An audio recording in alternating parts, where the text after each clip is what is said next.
Divorce Court with the Cutlers. This is the case of Cleveland versus Cleveland. Ms. Cleveland, you all have been married for 3 years. Yes, Your Honor. Can you share with us why you have brought your husband to court?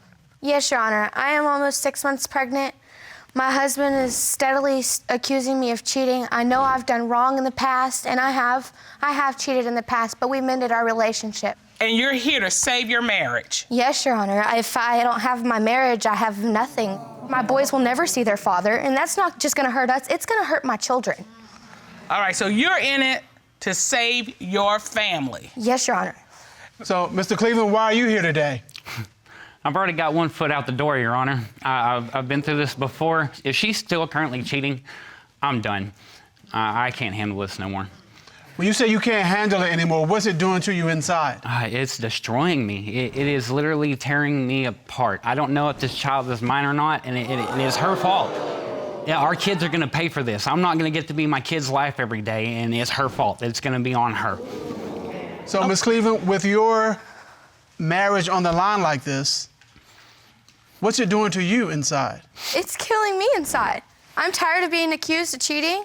I know, like I said, I've done wrong in the past. But when you let something go, you let something go. And that's what I'm here to do. Well, the passion with which you describe this, you are passionate about keeping your family together. Tell me about when the passion was about good things. One of the first happy times that I remember, our first date. I had already had it planned out. I had a special little dock where you wouldn't even find us. I'd already had a white blanket laid out, rose petals all over it, candles on the edge of the dock, all that good stuff. At one point, we turned to look at each other, and I felt it was right. I moved in for the kiss. And I've never felt a connection like that, anything stronger in my life. It's Well, and I'm looking at her face, and she's teary-eyed thinking about it. Are these fond, loving memories for you, too? Yes, Your Honor. What were some of your favorite first dates, first things that you did together? Our first family photo. Oh, baby. When you see these pictures, what's going through your mind? I just want things back to the way they were. This means everything to you. This is my family. This is all I have. You're worried that if you're proven to be cheating, that all of this is going away. Yes, Your Honor, but I'm not really worried about it because I'm not cheating. I would hope not, but we're gonna see. If you are, this is over with. We sure will see. I can't Mr. handle it. Cleveland, I see the tears in your eyes. I mean, he's gripping that. Look at. I have to get to the bottom of this. I just don't know, and I'm tired of hurting. I'm tired of feeling like I'm torn in two. Like I said, I have one foot out the door right now, and I have to decide if I have to put that other foot out the door, if I need to step back in. Do you love this woman? Yes, I love her with all my heart. What is it? What has happened to bring you all here today? I come home one night. She left me clues through the house. I come to the front door, there's a clue. Hey, check the bed. Kind of like a little hide and seek. And I got to the end of it, and I found a sonogram, picture of the baby where she was pregnant. And I instantly, like I am now, I started crying, tears of joy. I just jumping up and down. I was so happy. And I noticed she was teary-eyed. I sat down and I said, "What's wrong, honey? Tell me." She tells me that there is a chance that I'm not the father of the baby. And this is your first child. Not the child she's pregnant with now, but this is your first child. Mm-hmm, my first child. And she tells you it might be your friend's baby. Tore me apart. It still takes a toll on me to this day. So, was the child yours? No. All right. I didn't find out till 6 months afterwards. It That ate is at a me lie. and ate at me and ate at me, and I paid for the DNA test, and I found out he wasn't mine. And you have reared that child as your own. Even though he's not, I still consider him like he's mine. I love that child like no other.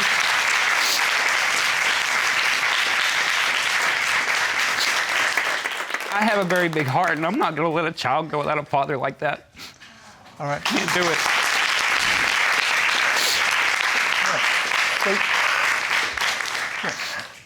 So you end up somehow putting all this behind you, and you stay together. Yes, Right? Your Honor. Yes. Yes. So after this, what was the next thing that made you suspicious that she might be cheating? Like I said, I have a very big heart.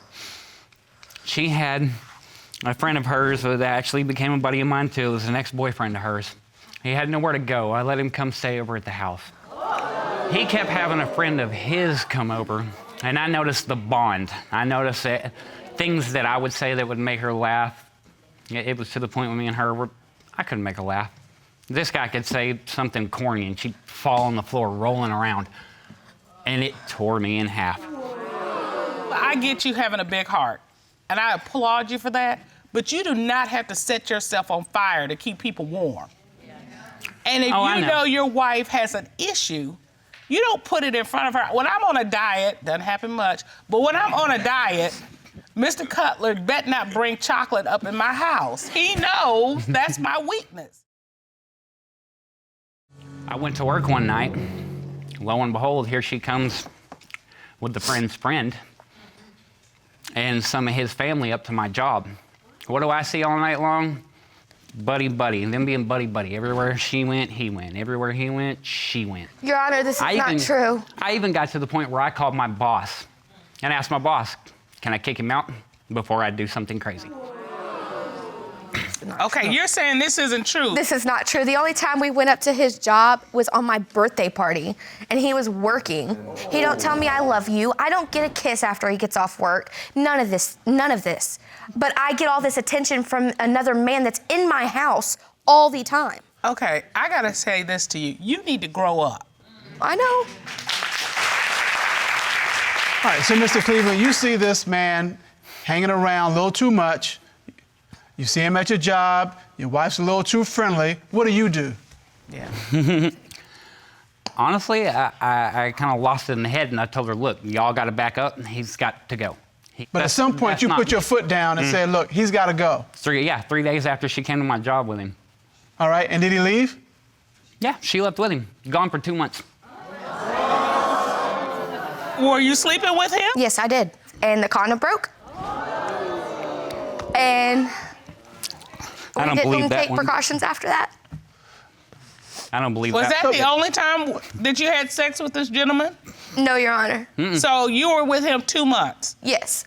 All right, and then you leave him and come back to your husband? Kind of. Yes, ma'am. Yes, Your Honor. Yeah, he pretty much just tossed her to the curb, and she come running back. This is the second time you've taken her back. Call me a fool if you want, but yes, ma'am. After she come back, she told me she was pregnant. One day when I went to work, I guess she had went and found out, and she told me she was pregnant. There's a good possibility, once again, the child is not mine. And what was your reaction to that? My heart sunk even lower. I didn't think it could get any lower. And you take her back anyway. And you are here trying to prove to him that you are not cheating currently. Yes, Your Honor. Well, You know, I hope for the best because I love this lady with all my heart. You actually believe there's more than this. No, it can't be more. You believe there's more than what we've heard already as to why you think she's cheating. Yeah, there's more. I Okay. believe there's more. I believe she still is. We come back to a point where we were going to try and work things out. Tells me, my dad's friend offered me to sleep in his bed. Well, we talked on the phone about that for a little bit. We kind of got past that. She comes and picks me up. You know, we're hanging out with each other. The whole time, this guy's texting here and there. He even called a few times. She tried to hide it. Her dad calls her, says, let's go have dinner. She drops me off. We part our ways. Me, curiosity killed the cat. I go to the restaurant that they're at. Lo and behold, I don't see her dad's car. I see the dad's friend's car. Because my dad's truck was broke down and he was borrowing his friend's car. Your dad has like 4 cars. That's no excuse. Okay, yeah, okay. So you believe that your wife was sleeping with her father's friend? I mean, I was destroyed. Okay, Miss Cleveland, have you been in a relationship with your father's friend? No, Your Honor. Like, why would I tell him that I was offered to sleep in somebody's bed if I was sleeping with them? That makes no sense.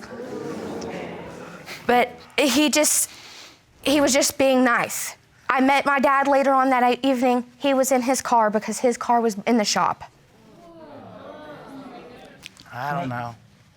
I need to know. Okay. All right. Well, there's another man here who has something to say. Ron, would you please escort the witness in? Yes, Your Honor.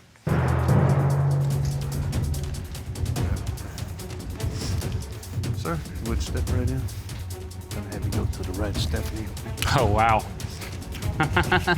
Gets better. Great. Hello, sir. How are you? All right, how you doing? All right. Would you state your name, please, for the court? Robert Hall. All right. And Mr. Hull, you are Miss Cleveland's father. Yes, I am. All right. Do you believe that your daughter is cheating on Mr. Cleveland? No, I don't. Okay. Now, when it comes to my friend in question, what she's saying is true. If they would quit living their life as a circus, they would have more trust between them.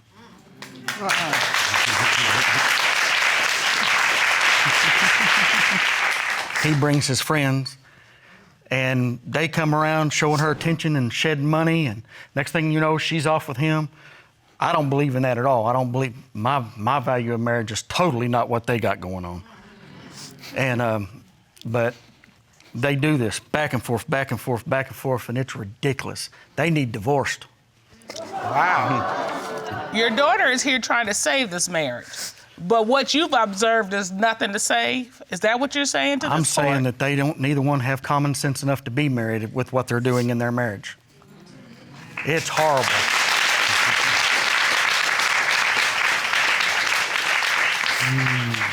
Okay, so what do you need to learn today to save this marriage? Now, obviously, I got to quit bringing my friends around and give her some more attention.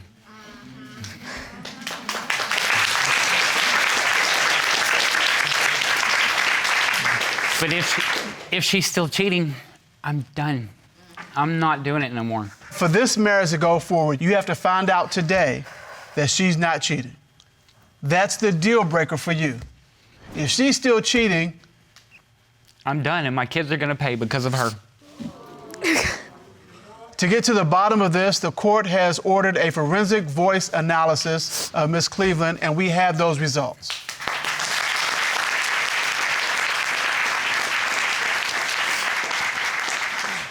At this time, the court will call forensic voice analyst Guy Wolf. Ron, please escort Mr. Wolf into the courtroom. Yes, Your Honor.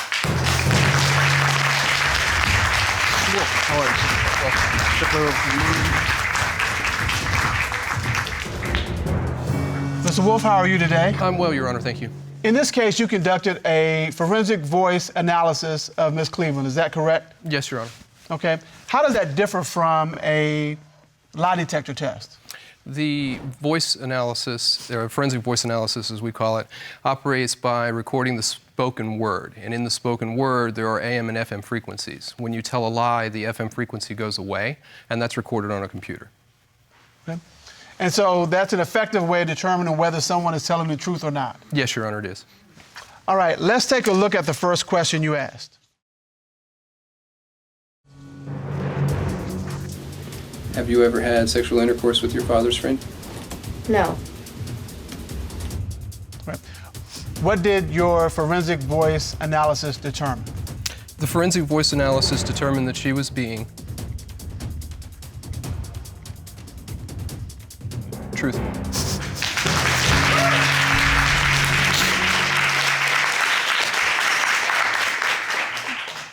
Thank God. How do you feel, Mr. Cleveland? Feel a little bit of relief off my shoulders. I can tell you just broke down when you heard that. There's still more, though. All right, we still have one more question. That is the paternity of this baby. We have those results. We'll see you in our chambers. Court is adjourned. Mr. and Mrs. Cleveland, we just found out some good news. That is that Mrs. Cleveland is not cheating. Please tell me you got some more good news. This court has ordered a prenatal paternity test for Ms. Cleveland, and we have those results.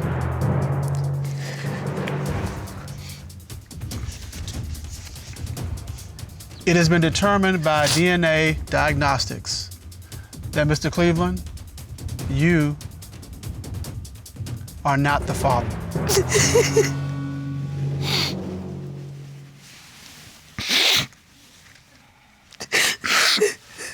It's okay, sweetheart.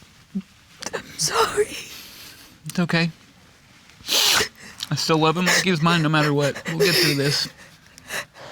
Now, Mr. Cleveland, it sounds like you're committed to this. I mean, you've taken her back time and time again. Mrs. Cleveland, you have got to remain committed to this. You've got to get committed and stay committed. That's I've the only learned from my way. mistakes. That's the only way it's going to move forward. Sir, Yes. you're 100% right. We both have to put effort into this. You've stepped out twice Looking And- for attention. and have 2 babies that don't belong to this man that he's gonna raise. If you keep pushing, his loyalty will turn and he will not want to be with you. Take advantage of the court's resources so you can learn how to move together happily and healthily. Okay? Yes, ma'am. All right. Thank you.